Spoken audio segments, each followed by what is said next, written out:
Welcome back to the Constructive Liberty Podcast. Today is in the middle of tax season, and so when I got this application from Matthew Sercely, who's a friend of mine and a tax advisor, I said, wow, that's absolutely perfect. So Matthew has spent the last 12 years as a lawyer. Most of his career, he's worked as a personal injury lawyer, but then he just started his own business. And he spent a lot of time working to reduce his taxes, which is something that we all want to do.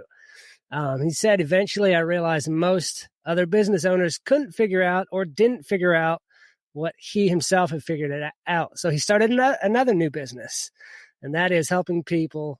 Well, we'll get into that. So with that, Matthew, welcome to the Constructive Liberty Podcast. Thanks for having me. Yeah, it's awesome. When I saw your application come through, I was super excited about that, hoping to get a few strategies to stick in my own back pocket because we are in the middle of tax season or supposed to be over it, but so many of us get behind and have to file extensions and all that. So for me, it's still the middle of tax season. It's awesome to have you on here. I see in your application, you call yourself the agorist tax advisor. Where did that come from? So I'll be honest, part of it is just marketing that I knew that people who know what agorism is or agorism is are the people who will tend to be aligned with me and what I want to do. Mm-hmm. Part of it is I help people save on taxes. But when it comes to taxes, there's not a lot of black and white. There's a whole lot of gray areas. And so if I give you advice like, hey, it's oftentimes like, okay, this should work, this might work, this could work. And I usually advise people to do the this should work level. Mm-hmm. And a few people I helped out with their taxes before I had my own business, they were cowards, frankly. They were like, well, I don't want to do anything that's not completely above board. And it's like, well, then I don't want to work with you. You don't have to be stupidly aggressive and do things that are going to get you in trouble. But, there are reasonable risks to take in a business, and you don't want to overpay your taxes or you're guaranteed to lose money. Right. Yeah. That completely makes sense from a marketing perspective, because, if people don't know what agorism is, they're going to see that and be like, well, he's not for me. So that's a really good marketing aspect of it.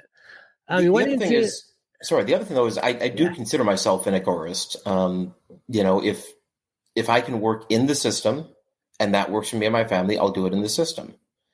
If there are things outside the system that break the rules, mm-hmm. I'm going to look at what it's going to cost. I had my business open for over a year before I registered it with the county I'm in, which in theory I could have been fined $100 for not doing that. But I wanted to make sure I had a real business before I paid the money. Yeah, so, for sure. Now, especially since I'm putting myself out there, I've registered. But starting off, I'm a big believer in businesses, go out and prove you have a business and then dot all the I's and cross all the T's. Mm-hmm. Yeah, that makes sense. So what's the difference between a tax advisor and an accountant? I mean, when I do my taxes, I just go find somebody that has a CPA or tax label on their billboard or sign, or I Google tax accountant or CPA. What does a tax advisor do that's different? So some CPAs are tax advisors, but a CPA doing the job of a traditional CPA, they are crunching the numbers. Right. They are looking at the tax code and saying, okay, you did this, you did that, here's what you owe. A tax advisor looks at things ahead of time.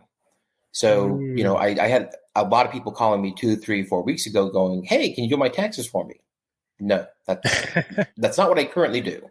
Yeah. What I currently do is I help you set up your business now so that when you file taxes next year, you pay a lot less. Gotcha. That can be as simple as, looking through what you can deduct or what you can expense, or different ways of doing deductions or expenses that will maximize your money in your pocket. It could be having you set up an LLC or a corporation. It could be having you change how your LLC or corporation is taxed.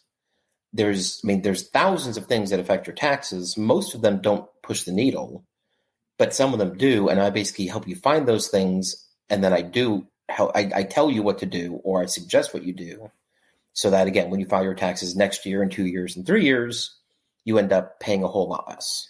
So basically what you're saying is it's essentially you pay yourself to work with you. Like if I'd hire you to help me plan for the future, it would pay me because you're saving me a lot more money than what it would cost to work with you, is kind of what I'm hearing. Because Exactly. you're proactive rather than reactive. Exactly. And, I basically run the numbers. And for somebody who hasn't done much tax mitigation, if you're making $30,000 take home in your business and you hire me, within 2 years, you've got more money in your pocket.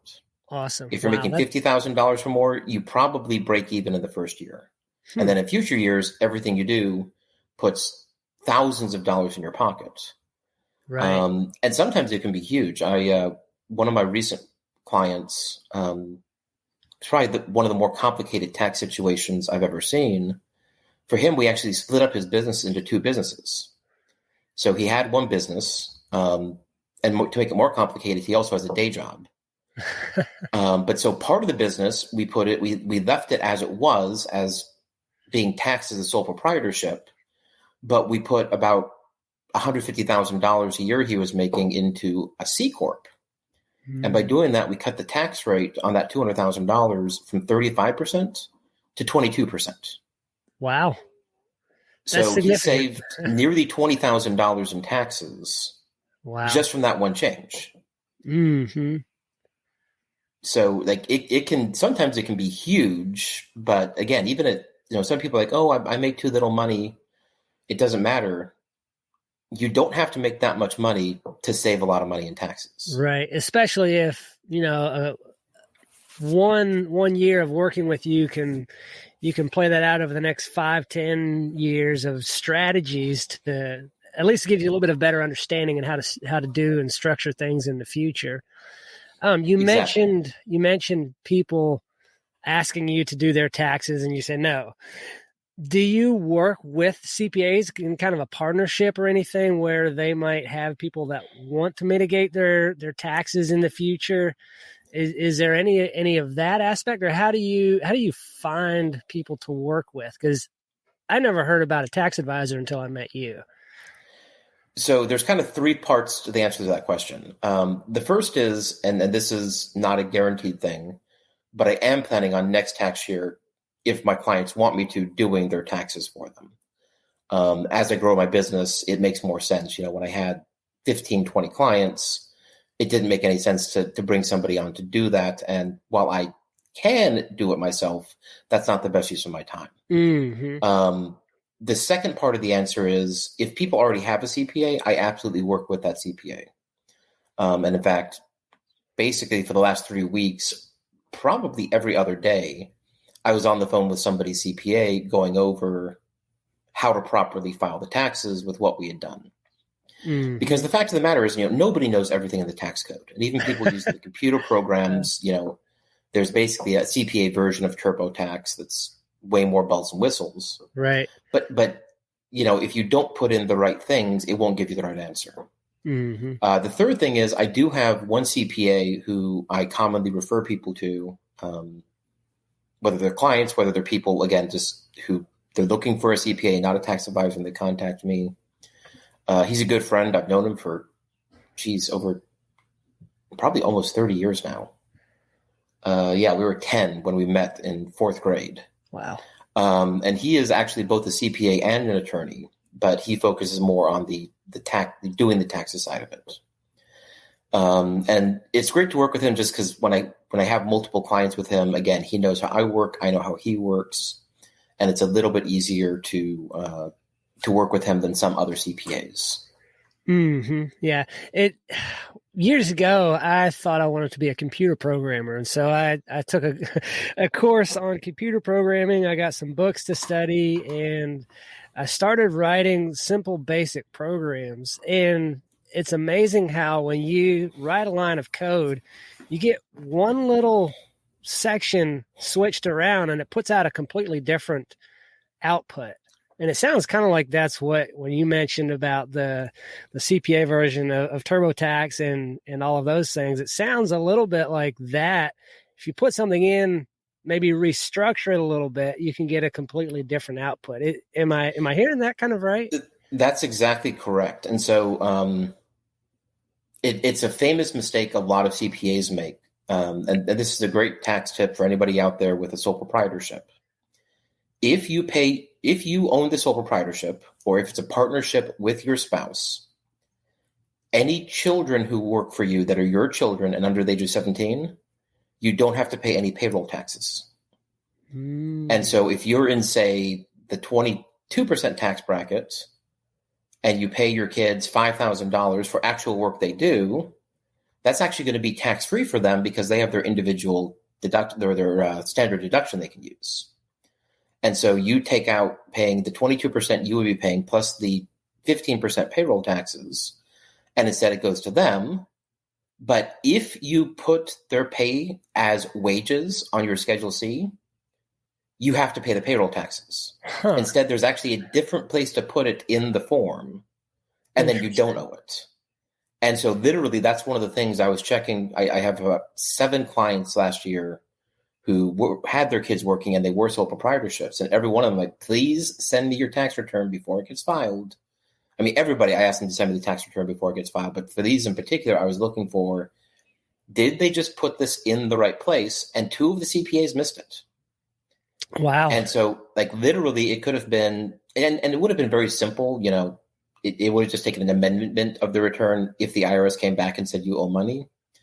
But you get that letter from the IRS first saying you owe, $10,000. Who wants to deal with that stress? So it literally, just putting a number in one box versus a different box can change what you legally owe. And again, if you put the number in the wrong box, the IRS won't necessarily know it's in the wrong box. They're just going to say, oh, you owe these taxes.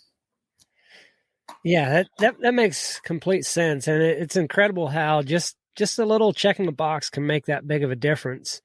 How much trouble should somebody go through to save 1 or 2% on taxes? I mean, is that big of a deal?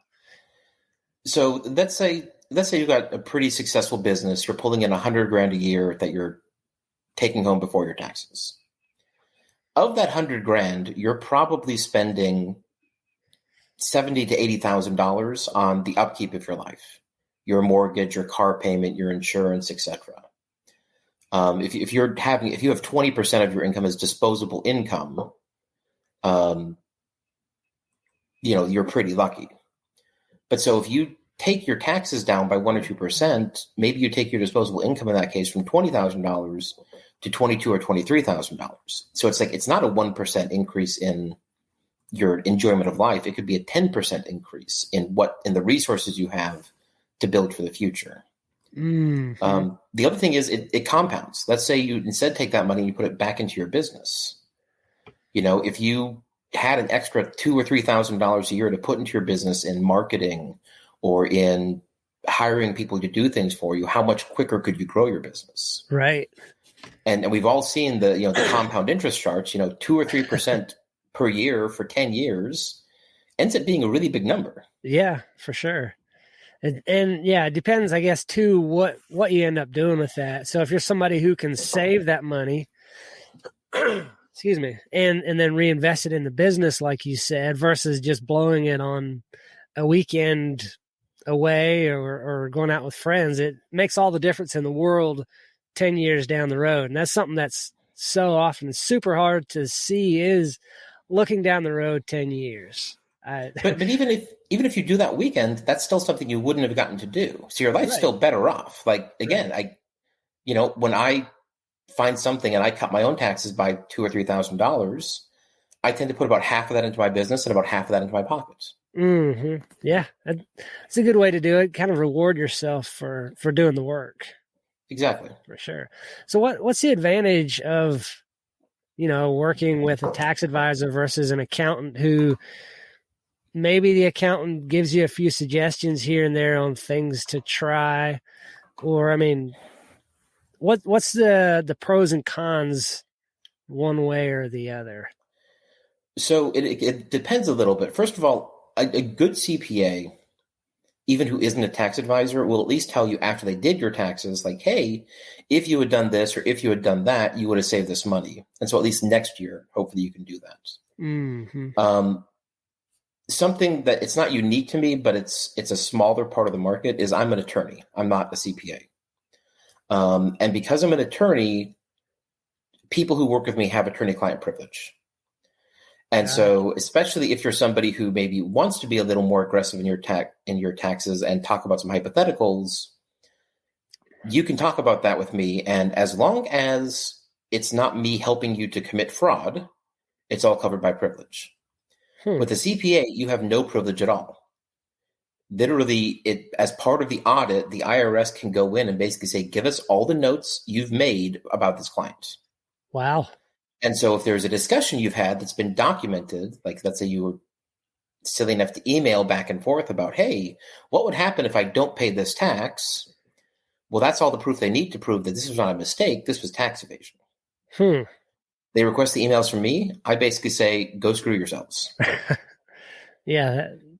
Now, when I actually do people's taxes, that would not apply. I would still be acting as an accountant in that situation. And so it gets a little tricky. But when it comes to the actual advising that I do, again, it's all covered by privilege because I'm an attorney. Mm-hmm. And again, especially for the agorists out there, that can be a significantly additional benefit. Yeah, for sure. I like the sound of that. having that attorney-client privilege is can be a huge thing for some people. You know, when you maybe there's a little bit of a penalty you'll pay, but if you do the cost-benefit analysis of doing something one way versus the other way, and maybe you get caught, maybe you don't. I don't know. I guess you can weigh those out for yourself. Well, and as I mentioned before, there's gray areas. You know, and here's a great example. Having your company pay for your cell phone and your cell phone bill. Technically, at one point, the rule was you should actually keep track of the number of minutes you use your phone for work and use it for business, and you should only deduct the amount you use it for business. But a lot of people have argued for a long time, like, hey, lots of companies provide cell phones for their employees, and then they let them use it for personal things too. So when I'm self-employed, I should get that same benefit. It's a bit of a gray area. The IRS has said for some people that's okay, and for some people it's not, and it's case by case. And really it depends on, do you need the cell phone for work, or are you just using it for work? Right. But again, it's a gray area. So for all my clients, I say, buy the phone yourself, have your company pay for it. I figure that's a reasonable middle ground. Some of my clients, they write off the purchase of their phone. Some only write off half of the cell phone bill. So again, it's a bit of there is no correct answer. There's, what are you going to do? What are you comfortable with? What are you willing to argue to the IRS is a reasonable and necessary thing for your business? Mm-hmm. And to go off on a tangent, like that can matter so much. So I had one client who was trying to write off his gym membership. Well, if he were, say, a personal fitness coach, that would absolutely be a reasonable fee. He's got to stay in good shape to help as part of his brand, right? You're not going to work with a fat physical fitness coach. If you're a model, that could also be a reasonable thing, because again, your appearance matters. If you're, say, a tax attorney, probably not. Mm-hmm. On the other hand, if you're a tax attorney, definitely some other things might be acceptable, like a membership to a country club. If that's a place you actually do business and you market, that's something that you can maybe get to fly, depending on if you can actually show it's for your business. Right. Whereas that strength trainer, probably not. And again, that model, yeah, probably. Well, you can market yourself as the fitness coach's tax attorney, and there, there you go. You're meeting your other fitness coaches there at the gym. So just looking at little loopholes here. So how can you help me or somebody who's listening create those tax goals? What does that process kind of look like as somebody contacts you, says, "Hey, Matthew, how can we work together? What does the next year look like for us creating a tax plan?" Kind of walk through that just a little bit. So for any potential clients, they can go to my webpage, agorist.taxadvice.com, made for me by the lovely Nicole Sauce of LFTN. And you were just on her podcast recently, if I remember right. Correct. I've actually, and she's so kind. I've been on her podcast twice, but yeah, I was just on her podcast last week. But you can set up a 15-minute phone call with me, and that's basically a chance to see, A, can I help you? And B, do you want me to help you? So I've had some people, in fact, about half people contact me. It's like, you know what? Either you've already done everything I can think of or almost everything I can think of, so don't waste your money. Or it's, I can help you, but it probably makes sense for you to build your business a little bit bigger and then contact me. But if it's a good fit, if we see I can help you, you want me to help you, frankly, you can afford for me to help you, I do a 1-year engagement. And we start off that 1-year engagement by having a long phone call or Zoom meeting, spend anywhere from about the shortest it's been is half an hour. And once it was almost 2 hours, it's usually about an hour. Gotcha. And that's me digging nitty gritty into the facts of your business, because little changes matter. And some of it's the facts of your life. Like if you're married, if you have kids, there are things you can do with that may affect your taxes. And then I go back and I write up a tax plan. And there's basically 2 forms of the tax plan. One is for you're a newer business. You probably don't have any sort of an LLC or corporation yet. So here are the step-by-step 1, 2, 3, 4, 5, 6 to do that. If you're a more established company, it's usually more like, here's 5 or 6 things you can do. You can do them in any order. I try to prioritize them based on either being easy or being a big deal. So if it takes 5 minutes, do this now. But maybe this thing's going to take you 6 hours, but this is going to save you $6,000 in the next year. So find time to spend the 6 hours on it. Yeah, who wouldn't want to work for $1,000 an hour? Versus, again, maybe this thing is going to take you 4 hours and it's going to save you, $500. That's still a pretty good hourly rate, but prioritize it after the big change. Yep. And then I send you the tax plan. We have another phone call. If my clients want it, about half do it, about half are like, I'm good. And then I'm there for the rest of the year. So if you have questions, you can email me, you can text me. If we're on social media, you can message me through social media. If there's any complicated questions or time-sensitive questions, you get additional phone calls with me through the course of the year. I try to do at least one meeting near the end of the year with everybody for, what can we do to change the numbers? Do we want to push income into January or do we want it in December? Do we want expenses in January or in December? There's rules of thumb for that, but everybody's different. Like sometimes usually it makes sense to push the income into January, but maybe you had, a lot of expenses this year, so you'd actually rather have it this year. But again, I'm just there to answer questions. I have multiple clients who I almost never hear from. I have some clients who I hear from very regularly. Some of that depends on, I find that the most of the newer businesses are a lot more likely to contact me. People who have been in business, especially people who they have a CPA, maybe they have a business attorney, as some of my bigger clients do.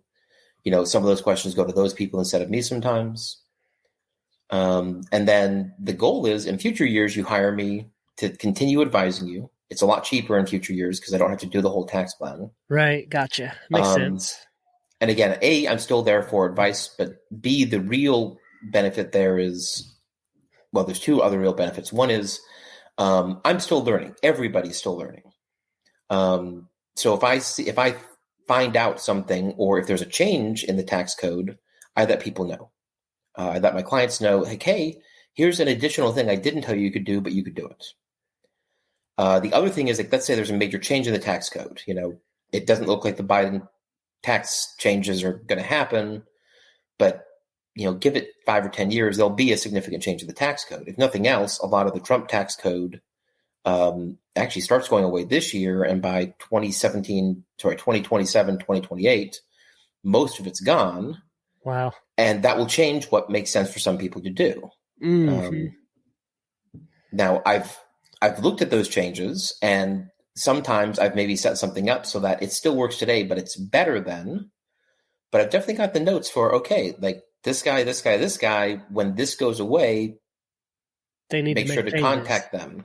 Mm-hmm. And so, again, I just, because I don't want anybody to overpay their taxes, even if somebody's not my client, I'll try to do that. But if they are my client, I'll definitely do it. Right. Speaking of the tax code, how many pages is it by now? God, I don't even know. It's like I knew the number at one point, and I want to say it's over 10,000 pages. Wow. And honestly, like a part of me in my brain is going, I think that's actually very low compared to what it is. Mm-hmm. That's just crazy how, I mean, there can't be any way that they expect anybody to keep up with it. It's just designed to confuse you, isn't it? At some point, yeah. I guess knowing what to focus on within that is what's key, and that's where you come in at. Yeah. So, and the other thing is that, so at some level, the tax code is very simple. Like the first 20 pages say you owe taxes. And then the next 100 pages are like various tables and percentages and that. And then the rest of the tax code is, oh, but you don't owe taxes in this situation. Mm. And so, again, like there's so many little provisions that don't apply to most people. I remember kind of famously, like they were trying to change the tax code to let police officers deduct the cost of their bulletproof vests if they had to buy them themselves. And it's like, obviously, I don't even know if that's in the tax code, but like that's not going to matter to any of my clients because I don't work with individuals. I work with people with businesses. Right. I guess it could apply if I work with a police officer who has a side hustle. But again, like I don't really worry about that nitty gritty level of detail normally. But there are huge things. Like just the first thing is just what type of business should you be? Should you be taxed as a sole proprietorship or a partnership or an S corporation or a C corporation? Like that's going to change everything else about your taxes. So you kind of start with the big things and you whittle it down. The other thing is, again, some things, maybe it makes a 0.01% difference in your taxes. Well, if you're making $50,000 a year, that's probably not worth it. Mm-hmm. If you're making $500,000 a year, now maybe it's worth it. Right. Yeah. So it all depends, I guess, on where you're at and the time you'd have to put into that. I completely get that. What are some of the bigger mistakes you see people making on their taxes? So the first mistake people make is they're too scared of the IRS. I've had 3 nasty letters from the IRS saying I owed money. One of those times they said I owed them $64,000. And I also got that letter the day before I took the bar exam, which is a very bad time to get it. Wow. And I had imported my taxes, my stocks trades into TurboTax wrong. Mm. And so when I did it all 3 times the IRS contacted me, they actually owed me money. Well, that's a nice change. Like in that first case, it ended up being like $300 that was owed back to me. So just because you get a letter from the IRS isn't a big deal. Again, don't ignore it, but like literally like a letter or two from either your CPA or me or potentially yourself usually resolves the situation. And the second thing is, and this is something Jack Spirko talks a lot about, if you're in business, you're in business, and there are costs of doing business. If there's, again, something that maybe, let's look at like the gypsy taxi cabs. It used to be in New York City before Uber. They knew if they got caught by the police, they could be fined hundreds or thousands of dollars. But they knew they'd make so much money doing it, it was worth paying the fine. Right. And so the smart ones would just have a bank account with, $3,000-$4,000 sitting there for when they got fined, and they'd pay the fine and they'd keep doing their business. I'm not telling anybody go break the law, but again, when it comes to taxes in these gray areas, keep a little money, put it in the bank or put it in a safe investment for if you get a letter from the IRS saying you owe money. But the other thing is, most of us are going to pay taxes for 50 years of our lives. Mm-hmm. Maybe more. So let's say you do something that saves you $500 a year on your taxes, and you're not committing evasion. You honestly believe this is a legitimate thing to do. And let's say you do it for 10 years. So you save $5,000. And then the IRS comes back and says, oh, no, you shouldn't have done this. Well, they can typically only go back 3 years. So, okay, fine. You give them that $500 for the past 3 years. You maybe pay another $1,000 in penalties and interest, but you're still $2,500 ahead. The second thing I see people do is, and I'm guilty of it, most entrepreneurs are guilty of it, is not keeping good records. Your credit card statement is not a valid thing to prove a business expense. You need the receipt. And it's a lot easier to save receipts now with, I take a photo of every physical receipt I get, and then I email it to myself, and then I save it with the tag saying this is for taxes. As I get, receipts from online in my email, I save them. But I mean, it's really, I have a client who he is a bit of a technophobe. He likes all of his paper copies of things, and he had a pipe burst in his house. No. Basically all of his receipts for last year got destroyed.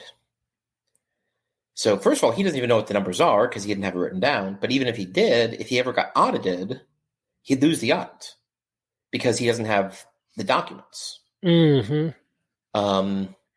But it's a really good idea. Like, really, it should be once a month. If you're at a side hustle or a smaller business, you can get away with once a quarter.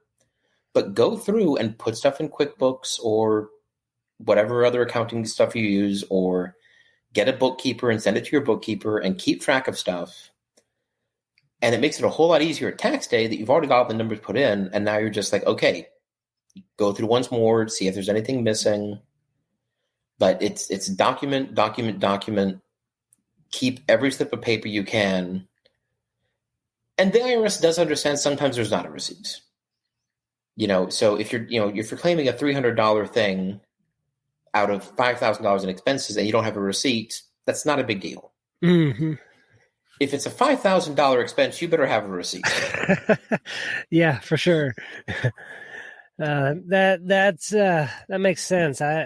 I for sure am guilty of not keeping good enough records. I intend to do at the end of the week, and then I can get by once a month, and then you end up with a huge stack of of receipts that have not gone in for several months, and they sit there and they pile up, and then it's a mess at the end of the year. So that one there hit me right between the eyes.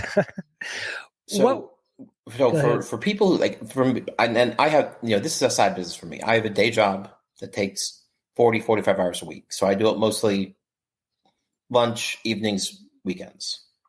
So I try to, the first Saturday of every month, I sit down and I do my accounting for the month. If it's your full-time gig, I suggest you do it like either the first Monday or the last Friday of the month. And just have it on your calendar. Put it on your calendar that this is the, and your business. Some businesses, my business doesn't have, I don't have 50 new customers a month. And I don't have a whole lot of in and out. Or I don't have a large number of transactions. So for me, it takes, if I do it, about an hour. And I know it takes about an hour. And so it's on my calendar. This hour is blocked off to do my accounting for the month. Mm-hmm. If you're, one of my clients has an online shop where he basically sells electronic devices that he buys from China and then ships over and then sells. Well, so he's got thousands of transactions a month. I think he actually spends a day and a half. Wow. Doing his accounting. And basically what he does is he actually does it. So what he does is he does it weekly. And he's got it booked off for basically 4 hours every Monday. And that way it gets done. And the calendar, it's amazing just putting stuff on your calendar if you use your calendar. It's a lot easier to get stuff done, and it's a lot easier to say, no, I'm sorry, I can't do that thing then. I have to do this. Yeah. And it's a lot of businesses, it's really easy to have $1,000 in expenses you don't deduct, and that's going to be $200 to $300 out of your pocket. Right. Yeah. Going back to what you said about the calendar, I'm guilty of putting things in my calendar and then not looking at the calendar. So just putting it there doesn't always work, but yeah, does definitely make a difference as to whether or not you get stuff done. If you schedule that out and you are, strict about keeping the schedule, that makes a huge difference in getting the things done. Yeah. So somebody wants to work with you moving forward. What's the first thing they should do to save on their taxes? Well, they should contact me, and they should at my website, agorist.taxadvice.com, and set up a phone call. But anybody who wants to save on taxes, whether they're going to work with me or not, the very first thing that you need to figure out is what sort of business should you be? Again, should you be a sole proprietorship? Should you be a partnership? Should you be an S Corp or a C Corp for your taxation? And you can be an LLC and be any of those things. So that's different than your business structure.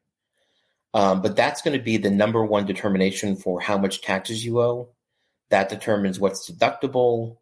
It determines even sometimes the tax rates you pay. Again, C Corps have their own set tax rate compared to everybody else. Right. But C Corps have benefits. They can deduct health insurance for their owners where an S Corp can't. Gotcha. So there's lots of different things. And again, sometimes if your business is big enough, if you're making $150,000, $200,000 a year, splitting it up into different businesses can actually be what you do. But that's the first step you got to do, is figure out what's the structure of my business, because that determines everything else.